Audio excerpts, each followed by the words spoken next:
around subsidies. Well, the high cost of maize flour continues to draw sharp criticism as Kenyans wait for the subsidy program to kick in.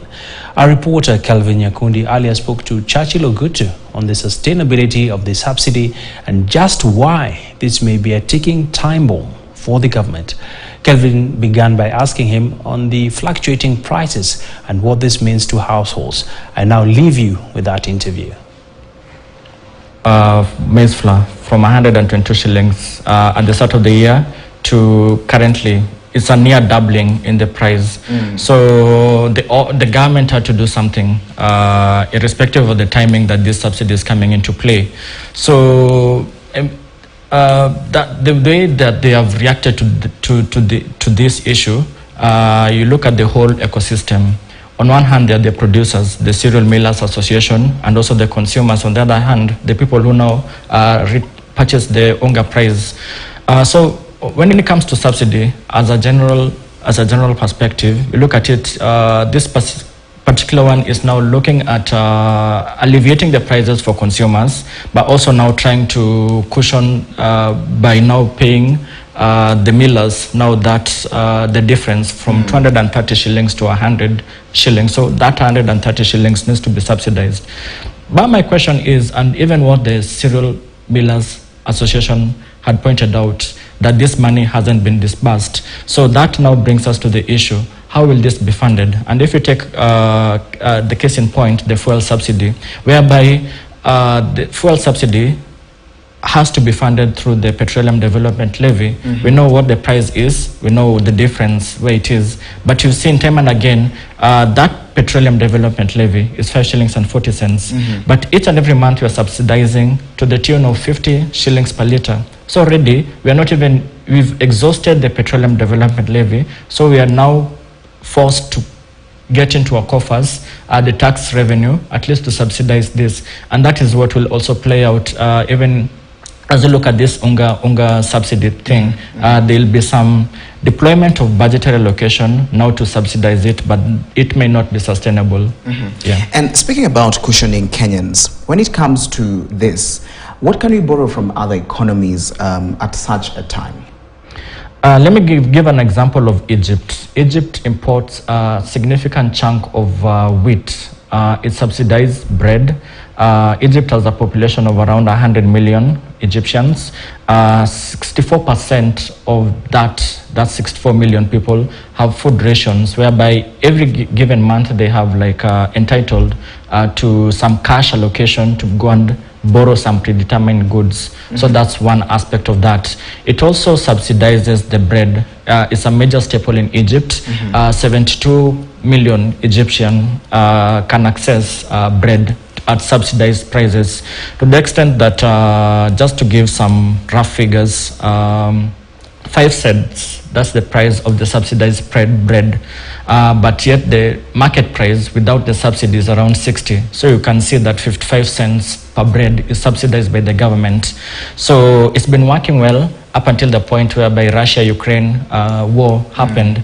And because it relies most of its wheat imports from these two countries, and with the disruption of the supply because of the war, so they were not able to get the supply. So the government has been trying to meet up that difference by other means, getting some financing, trying to stock its wheat stockpiles. Those are the measures. So each and every subsidy has its own origin. For Egypt, basically, unlike Kenya, which we are more or less like a capitalist economy, Egypt is more or less like a socialist economy, whereby most of the government provides basic infrastructure, housing, and also now this wheat supplies to the population. Basically, so you can understand that the producers in that economy are state financed, are the state. Unlike now Kenya, whereby we have private producers. So that's the difference. So for the Egyptian case, they've been having more or less like targeted solution towards this. Their issue is now around the bread supplies, at least to ensure that each and every basic families have a bread on a daily basis. At least 5 loaves of bread has been subsidized. Another country that we look at it, but now differently from Egyptian, is now Nigeria. it subsidizes its fuel. And Makio, Nigeria is one of the largest producers, if not the largest producer of oil in the African continent. So it's a bit of an oxymoron that it's subsidizing its fuel, but they have not been able to harness the power of producing the fuel component. They mine the oil, but now they send it offshore to be produced, and then they bring it back, and that's the one that they subsidize. So it's a bit different economies are handling it differently. So that's where Kenya is trying to adopt both what these two economies are doing, Egyptian way or with the unga subsidy, and also Nigerian with the fuel subsidy. And now, moving on, the 2022 GDP of Kenya, the 2022 GDP growth is 5.5%. So when we look at the growth, how does it reflect when it comes now to subsidy sustainability? Yeah, I'll speak about the budget expenditure in regards to the subsidy, because the subsidy is part and parcel of how the budget is spending its government monies. So that's speaking about the budget expenditure. Look, up until the financial year ending June last year, that is full year 2020 to 2021, subsidies was around, I think, 2 billion, 5 billion, I don't remember the exact number. It was quite low, and it was mainly fertilizer subsidy. That was the main subsidy where it was going to. Now jump into the financial year that ended last month. We know that there was a fuel subsidy, which was in the order of 100 billion. And that necessitated supplementary budgets. Remember, by the time we were starting the last financial year, we didn't have any fuel subsidy. It hadn't been allocated in terms of the budget expenditure. But in the course of last year, from September, we started having a dose of fuel subsidy. Now from this Petroleum Development Levy Fund, and right up until the crisis that also we witnessed around April, thereabout, and even as late as last week, but this is for the current financial year. So you're looking at 100 billion for a budget of 4 trillion shillings. That's around 2.5% of the budget is now allocated to one particular item. It might go higher depending on where the fuel prices will be. So we are saying that, and now look at this, the UNGA subsidy program.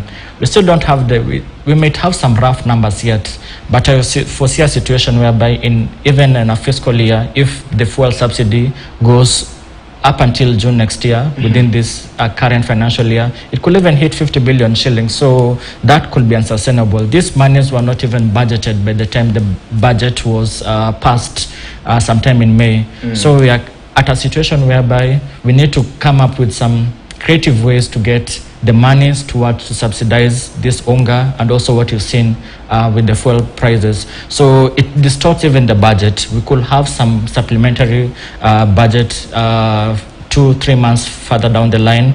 And remember that we're still in an electioneering period. We don't know what the next regime will come into play. So it's not sustainable. That's the bottom of it. And now, also in the election period, of course, we have now the 4 weeks that the government has promised that this price is going to reduce. All right, so what happens when maybe now after the 4 weeks?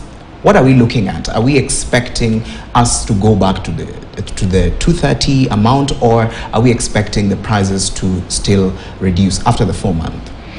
I think ultimately that will be the headache for the next regime, because it will be right after they'll come into power. So that will be their headache. So it's like this government is saying that let's just do this bit and then you guys take it up from there.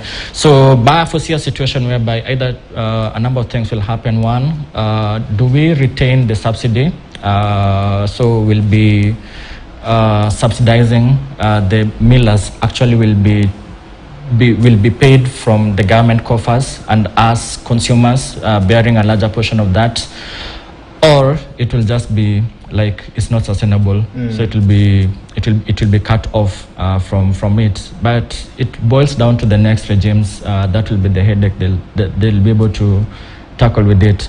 But more than that, I need to see some sustainable solutions towards this whole subsidy. Why are we subsidizing the maize or fuel, for instance? It's because some supply shocks have happened in the system, and that has necessitated the price to be where they are. So we need to go back to the whole value chain. From the producer level, what are the things that have led to stocks to go, probably the price for the cost of production to go higher, and start dealing with that? Is it that, because right now, truth be told, this greater East African region, we are facing drought period. So probably we may now need to look at areas or ways of stockpiling maize reserves, such that when we have supplies in good rainy season, we can now be able to improve the storage, we can now be able to improve even the production, such that when dry spell season comes about, we still have that stock reserves, at least to ensure that we have a stable supply of maize throughout the season, so that will be able to at least address the issues even going forward in a more sustainable way.